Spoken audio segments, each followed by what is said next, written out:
Today, Governor Abbott announced plans for a controversial new bill aimed at what he claims is rampant voter fraud in the state.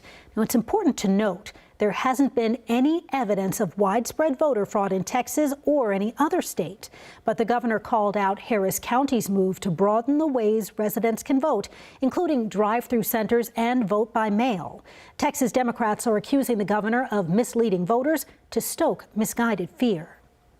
Now, we've heard several allegations about voter fraud in the past elections, from federal voter prosecution to poll watcher problems to how someone registers to vote.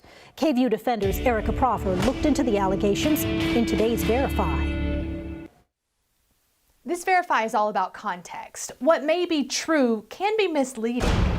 First up, Governor Greg Abbott said election fraud does occur and pointed to a particular prosecution from the federal government.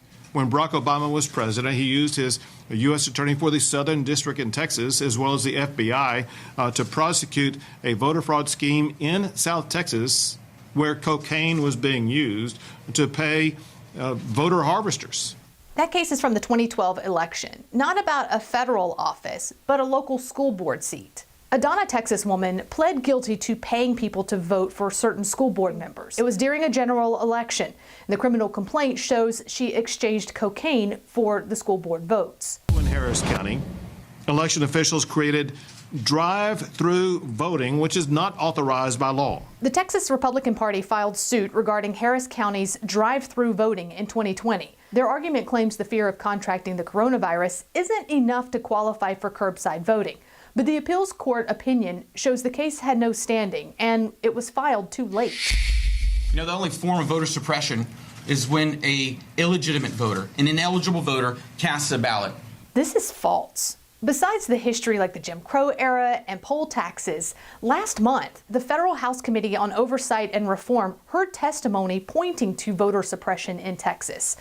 One example, the Texas voter ID law passed in 2011. Courts ruled it suppressed voters. Lawmakers changed it in 2017 to remedy the effects. The Fifth Circuit Court of Appeals accepted those changes. For the KVUE Defenders and Verify, I'm Erica Proffer, KVUE News. Texas Democratic leaders held their own news conference today.